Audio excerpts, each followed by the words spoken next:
श्री शिवाय नमस्तुभ्यं भक्तो स्वागत है आप सबका आपके अपने यूट्यूब चैनल नमामि शिव जी में। भगवान भोलेनाथ की कृपा हम सब पर सदैव बनी रहे। भक्तों, आज के वीडियो में हम बात करेंगे संतान सप्तमी व्रत के बारे में। भक्तों, संतान सप्तमी व्रत की आप सभी को बहुत बहुत शुभकामनाएं। संतान सप्तमी का व्रत कब रखा जाता है, क्यों रखा जाता है, इस व्रत में किस चीज़ का भोग लगाया जाता है, किसकी पूजा अर्चना की जाती है, सब जानेंगे। वीडियो को ध्यान से सुने। वीडियो शुरू करने से पहले कमेंट बॉक्स में पूर्ण श्रद्धा के साथ हर हर महादेव, श्री शिवाय नमस्तुभ्यं लिखकर भगवान भोलेनाथ का आशीर्वाद अवश्य प्राप्त करें। चैनल पर पहली बार विजिट हुए तो चैनल को सब्सक्राइब करके बेल आइकन अवश्य दबाएं। भक्तों, हिंदू धर्म में संतान सप्तमी व्रत को एक महत्वपूर्ण व्रत माना जाता है। यह व्रत संतान प्राप्ति और संतान की तरक्की, लंबी उम्र की कामना से रखा जाता है। भक्तों, इस व्रत को प्रतिवर्ष भाद्रपद मास की सप्तमी तिथि के दिन रखा जाता है। कई लोग इस व्रत को ललिता सप्तमी, मुक्ताभरण सप्तमी और संतान सातवें के नाम से भी जानते हैं। भक्तों, संतान सप्तमी के दिन शिव जी और माता पार्वती तथा सूर्य देव की पूजा की जाती है। पौराणिक मान्यताओं के अनुसार संतान सप्तमी का व्रत निसंतान को संतान प्रदान करने वाला होता है। इस व्रत के प्रभाव से महिलाओं की सूनी गोद शीघ्र ही भर जाती है और जिन महिलाओं के संतान है वे अपनी संतान के उत्तम स्वास्थ्य, लंबी उम्र तथा संतान की तरक्की के लिए इस व्रत को धारण करती हैं। कहा जाता है जिन स्त्रियों का बार बार मिसकैरेज हो जाता है उन्हें भी इस व्रत को अवश्य रखना चाहिए। इस व्रत को करने से आपके पिछले तथा वर्तमान सभी पापों का नाश होकर आपको स्वस्थ एवं भाग्यशाली संतान की प्राप्ति हो सकती है। भक्तों, महाभारत काल में भगवान श्री कृष्ण ने पांडु पुत्र धर्मराज युधिष्ठिर को संतान सप्तमी व्रत के महत्व के बारे में बताते हुए कहा था, इस दिन शिव पार्वती, लक्ष्मी नारायण तथा सूर्य देव की पूजा आराधना करने से संतान की प्राप्ति होती है तथा संतान को लंबी आयु का वरदान प्राप्त होता है। भगवान ने आगे बताया, मेरी माता देवकी के पुत्रों को कंस जन्म लेते ही मार देता था। तब लोमस ऋषि ने माता देवकी को संतान सप्तमी व्रत के बारे में बताया। तब माता देवकी ने इस व्रत को रखा और लोमस ऋषि के बताए अनुसार संतान सप्तमी व्रत का पालन किया, जिससे मेरा जन्म हुआ और मैंने कंस के अत्याचार से पृथ्वी को मुक्त किया। इस व्रत को स्त्री या पुरुष दोनों ही लोग कर सकते हैं। इसी दिन से महालक्ष्मी व्रत की शुरुआत हो जाती है जो पूरे 16 दिन चलता है। संतान सप्तमी व्रत की शुभ तिथि इस बार 22 सितंबर दिन शुक्रवार को है।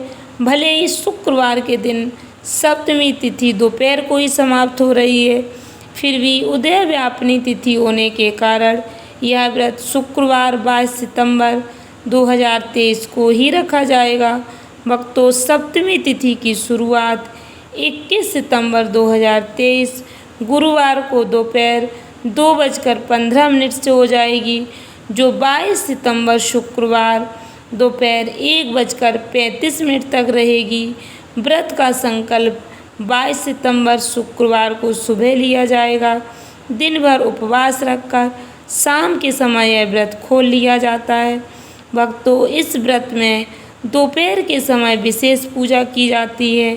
आप इस बात का विशेष ध्यान रखना, शुक्रवार के दिन सप्तमी तिथि समाप्त होने से पहले पूजा अवश्य कर लें। भक्तों, 22 सितंबर 2023 को पूजा का शुभ मुहूर्त सुबह 7:35 से 9:10 तक रहेगा, दोपहर की पूजा का शुभ मुहूर्त 1:55 से शाम 5:05 तक। संतान सप्तमी की पूजा की जा सकती है। वक्तों राहु काल का समय सुबह 10:30 बजे से 12 बजे तक रहेगा। भक्तों 22 सितंबर शुक्रवार को सूर्योदय सुबह 6:19 पर होगा। सूर्यास्त शाम 6:20 पर।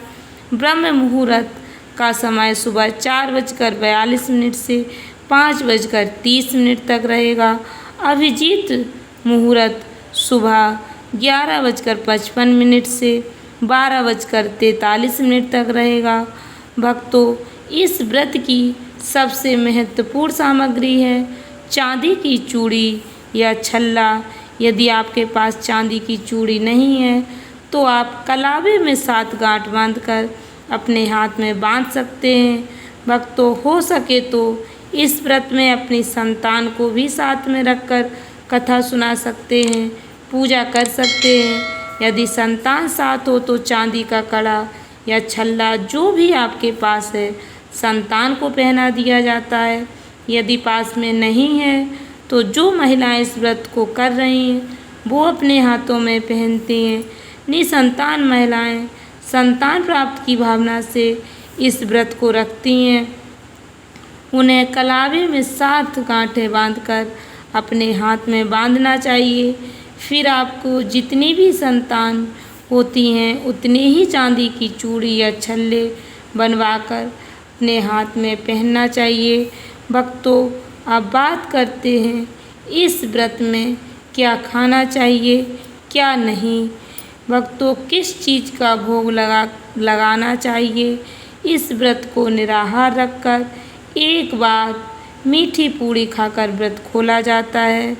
पूजा के लिए प्रसाद के लिए खीर मीठे गुड़ के पुए 7 बनाकर भगवान भोलेनाथ को भोग लगाया जाता है। यानी 7 मीठी पूड़ी खीर का भोग भगवान भोलेनाथ और सूर्य देवता को लगाया जाता है। फिर इन 7 पूड़ियों को ग्रहण करके ही व्रत खोला जाता है। प्रसाद को अपनी संतान अपने परिवारजनों को बांटा जाता है। भक्तों एक हिस्सा प्रसाद गौ माता के लिए अवश्य निकालें। आज की वीडियो से जुड़ी और जानकारी यदि आपको चाहिए तो कमेंट बॉक्स में अवश्य लिखें। वीडियो को अधिक से अधिक शेयर करें। धन्यवाद भक्तों। श्री शिवाय नमस्तोभ्यम।